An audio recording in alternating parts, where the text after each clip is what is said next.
So today we're going to be talking about preparing for a successful audit, and that can be a very broad topic.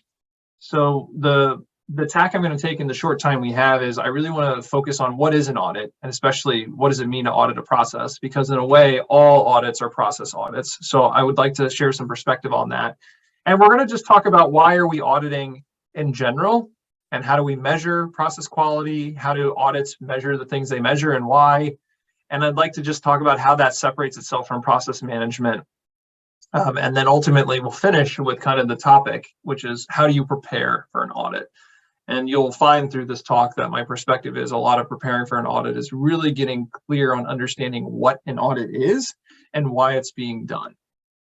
And as Susan mentioned, as we go through, please don't hesitate to drop comments. I think we'll have time today to kind of address them as they're relevant, and we can also make time for questions at the end. So when we talk about a process audit, we're really talking about a single non-recurring examination of a process and its outcomes to determine whether it's doing what it's supposed to be doing, essentially. And not just doing what it's supposed to be doing, but really doing what it's supposed to be doing against a defined set of requirements. Because in reality, processes can be very complex, and an audit is only ever going to be assessed particular dimensions, a subset of dimensions of it. And we'll talk about that as we go through. But an audit, whether it's going to be successful or not, is it actually verifying that the process in question or in scope is meeting the requirements of the audit? And you're going to hear me repeating this last piece over and over, which is that may or may not coincide with the objectives of the process itself. So one thing to note about audit is audit has a particular goal. It's looking at a particular scope of how a process is operating. And that's pretty much the success of that audit is whether you collect data that verifies what the audit is meant to look for. And why are we auditing? Why do we audit at all? There's a lot of reasons. And a lot of times when people think about audit, you're really thinking about two different types. You're thinking about internal audit, which may be institutionalized at larger organizations, or external audit. And external audit can be for multiple reasons. It can be for your compliance and regulatory requirements. It could be you're trying to get certified for something that's going to give you an industry edge, so an actual value-adding certification. It could just be that you're auditing a process on a regular basis for your own internal management purposes. And a lot of times there's actually a broad range of reasons why a company might initiate an audit. And it's not always going to be the same. And even the same audit year over year could be looking for different things or have different objectives. So the one thing you want to know is, why am I auditing? It's not ever going to be as simple or stable as one might think. So it's always appropriate to ask, what are we auditing and why are we auditing? What is the goal of the audit? So when we talk about process quality, I know I'm jumping around a little bit, but I think kind of having these concepts clear in your mind is really important to be able to talk about audit properly. Because when you talk about measuring process quality, a process can be efficient but produce a bad result.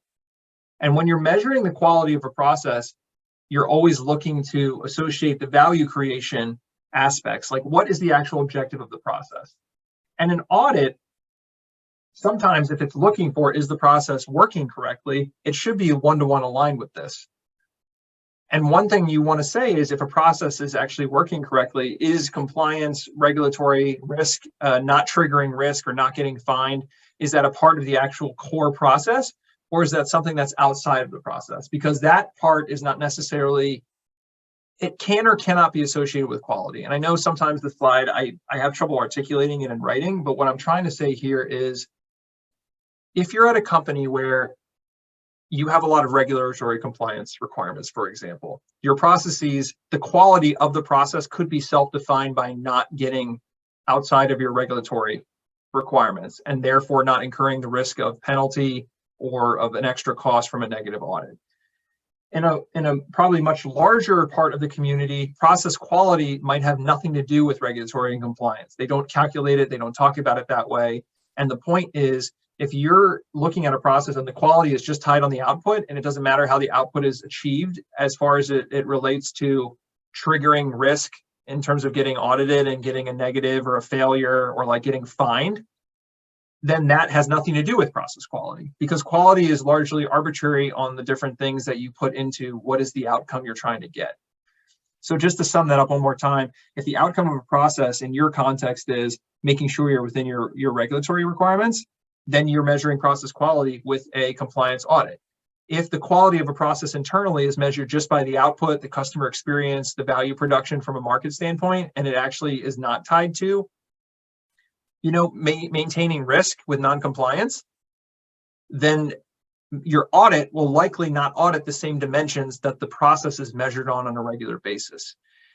And that's why when you talk about measuring process quality, you have to think about what is included in quality in the process for the process as it's written from an operating perspective. And then you have to go from there when you're thinking about what am I auditing and why am I auditing?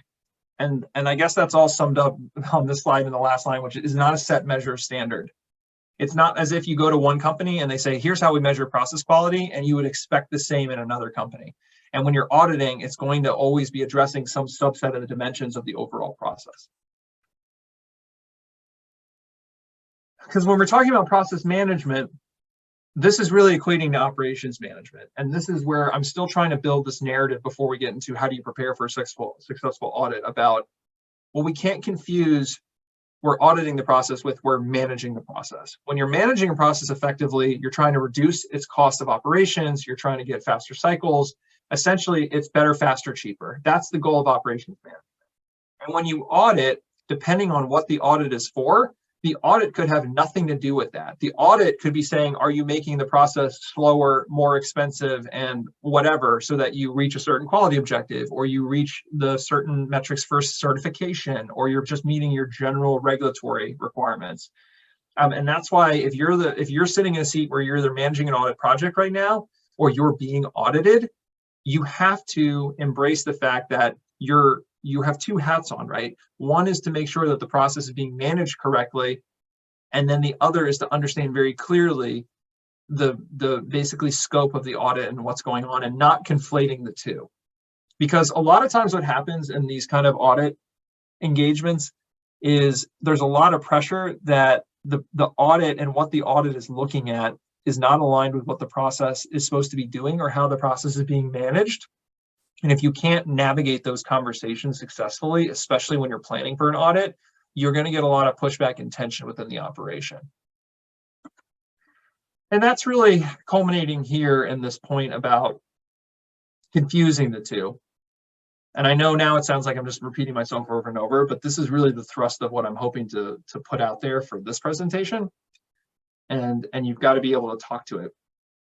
So if you're managing a process, you're trying to execute at the lowest cost possible, and it may not overlap at all with what you're trying to be aware of for audit measures.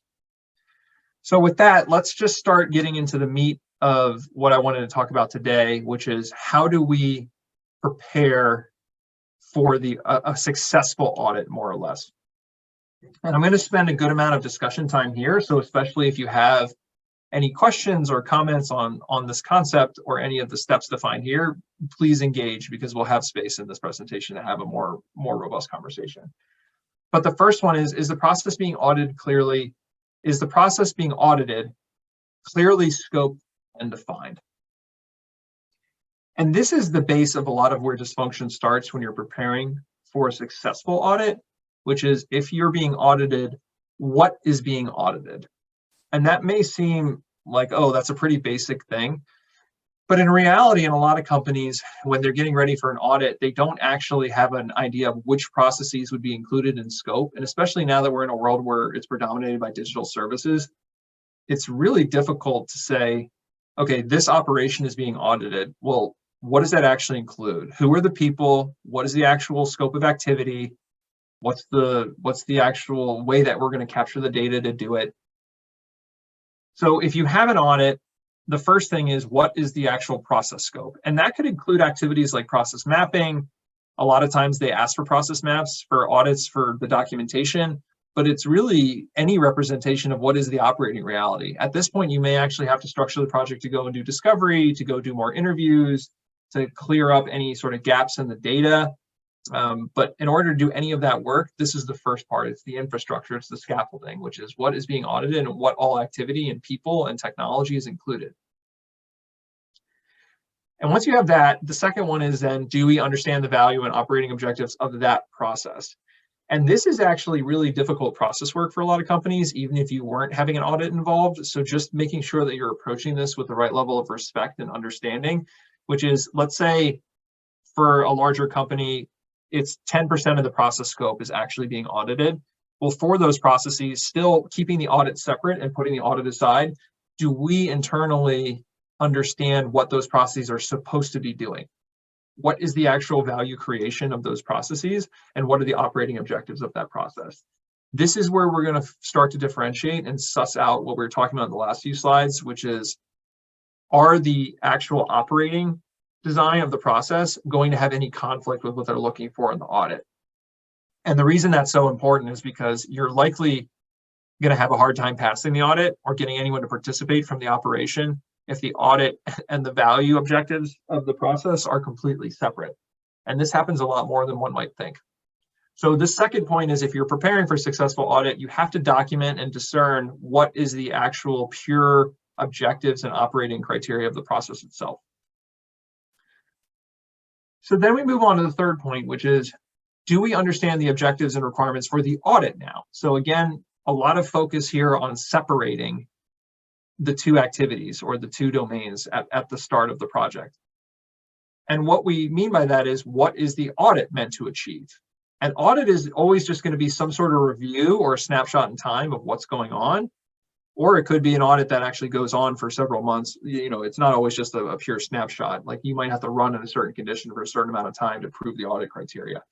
But this is the conversation you need to have with your organization and with the auditing body, whether it's internal audit or external audit, which is, what is the actual objective? What are you trying to achieve? Is it meant to prove a certain operating condition? What are the requirements that the audit is going to look for, not only in data acquisition, but in terms of satisfying whatever it's looking to check off on or sign off on or verify?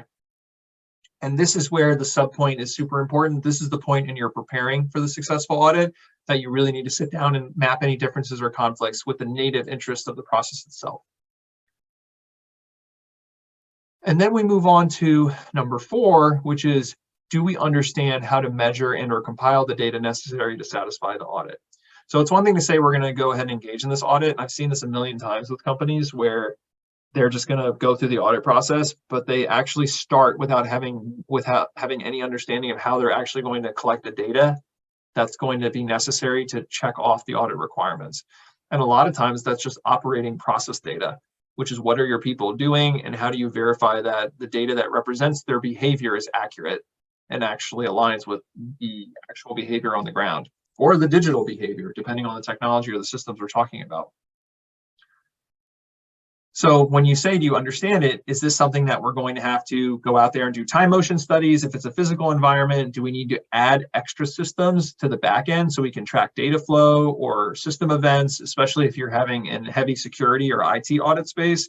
You could be in a position where, if you're managing server behavior or the movement or the management of data and back-end systems, you may have to install whole other systems to capture that data, which is otherwise intangible.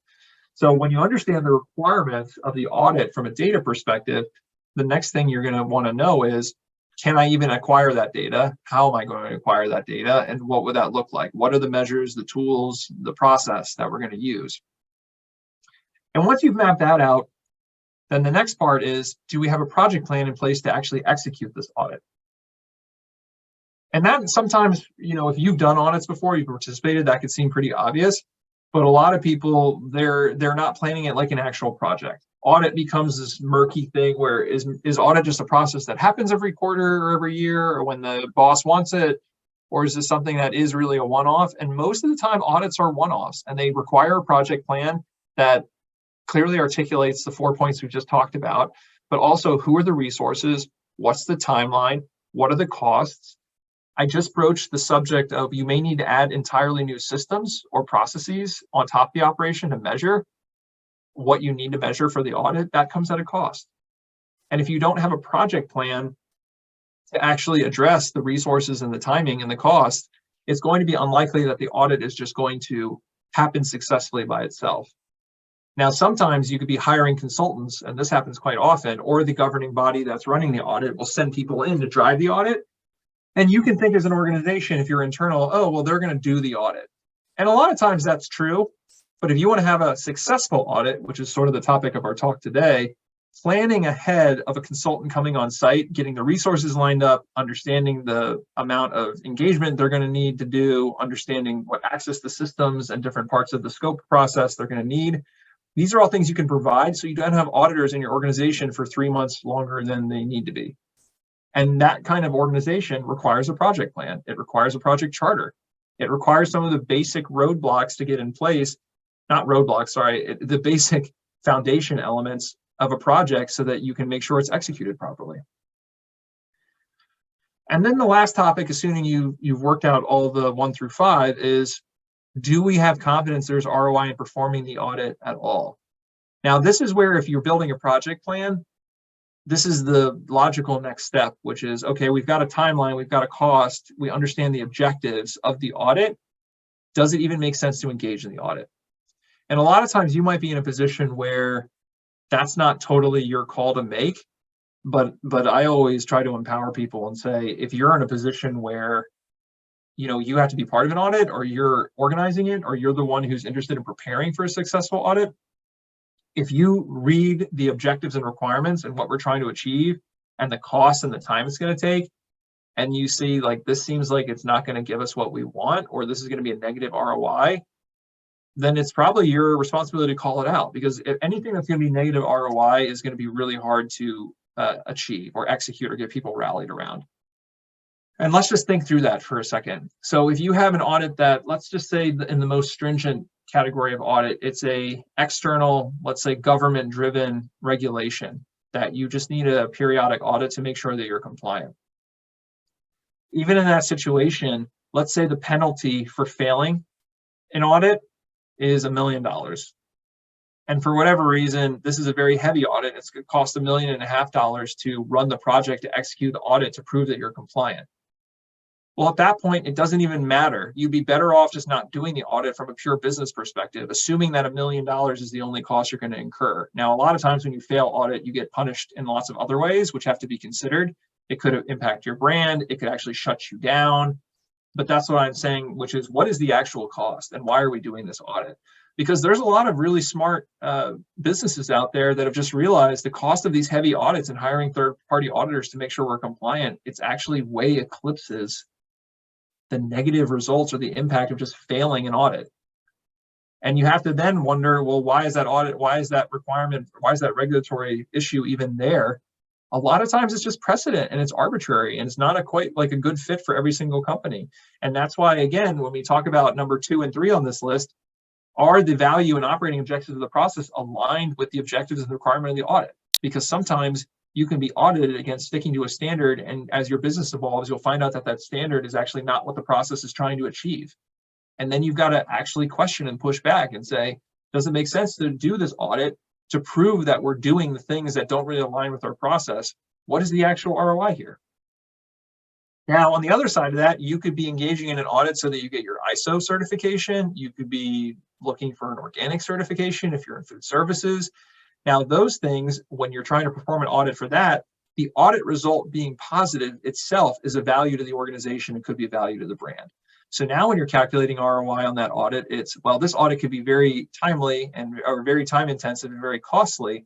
But if the result is supposed to get us to the next level as a business, enhance our business strategy, enhance our brand value, what is that? Look, what is that value? What is that quantified at? And now you've got something to say, again, we're going to go into this very heavy audit. We have to materially change our processes to get this certification. And how much is that going to cost? And this is where the project planning for a successful audit is extremely critical, because if you're going to say, well, we want this, and somebody says, well, you're going to need to go through this process and it's going to result in this heavy audit at the end for the certification, that's all well and good. But now if you don't think the business value is going to be worth getting that certification for all the pain and the complexity of the project to actually pass the audit, that needs to be discussed. And this is part of the scope and discussion of preparing for a successful audit. Because one could say, or at least I would say, I won't say one, as a consultant, you're not having a successful audit even if you pass the audit and it costs you 10 times more than the value of passing the audit.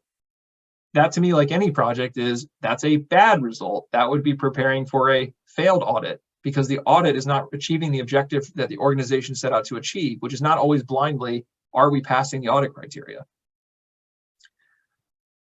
So as you can see, there's a lot of, even if you don't have the time or you don't have the audience or you don't have the direct authority to do this kind of ROI analysis, if you want to prepare for a successful audit in whatever role you're in, considering this logic, considering these questions is going to help you be more intelligent about talking about the audit, how you're going to actually make it execute well, and how you're going to mitigate any risk if the audit is set up for failure in the first place. You may be in a position where it's like you're being audited and get ready for it, but if you know that it's going to be rough for some of the reasons we've talked about in this presentation, you can also just plan for it. So it's not always necessarily that you can stop the audit, but you can always kind of prepare to mitigate sort of the harmful effects if it's not really aligned with your organization's value proposition. So that's the meat of it. And hopefully that introduces some new perspective and concepts for preparing for a successful audit. And I'm going to just summarize. So the audit has its own requirements and purpose, as we've beaten to death at this point, and it may not align with the process's objectives and purpose. So understanding that conflict and not getting confused about the two is going to really help you grease the wheels to communicate and prepare for the audit to go successfully. The second point is your process management, and this is just more just redefining it. So for those of you not as familiar with operations management, you have this line in your head. It's looking at the ongoing operating variables of a process to make sure it's operating at the lowest cost possible, typically. And where audit, it may have nothing to do with that. And the ROI of the audit, it could also be completely unrelated to that. A lot of times the audit requirements for the processes make them worse and more expensive from a process management perspective. So that's why you get this cringy dynamic between ops management and people who are auditing and why they don't want to talk to them. But it's something that can be navigated if you all have the right tools to communicate the different sides of it. And then preparing for the audit is going through that checklist we went through just for a few minutes, and it's about having the good understanding of the process that's in scope, the details of the audit, as well as the practical details of executing the audit, including that ROI piece that we just talked about at length. So that is the prepared content I had for today. I'm happy to field any questions, have any additional discussion, and talk about any aspect that people want to for the last 2 or 3 minutes here. Great. Well, thank you, Sam. Thank you. We did have a comment from one of our attendees. Appreciate the business perspective beyond the technical perspective of this audit subject matter. Kind of a forest for the trees understanding. Good presentation. Thank you, David. I appreciate the comment. Yeah, a lot of times the forest for the trees idiom is really apt for this kind of topic, because audit is something, especially if it's a 3 to 6 month audit, you can get so lost in doing it, and a lot of people just don't align to why they're doing it, because there is a lot of complicated layers to audit, and I do think it's empowering to everyone to have a better understanding of that. So I appreciate your engagement.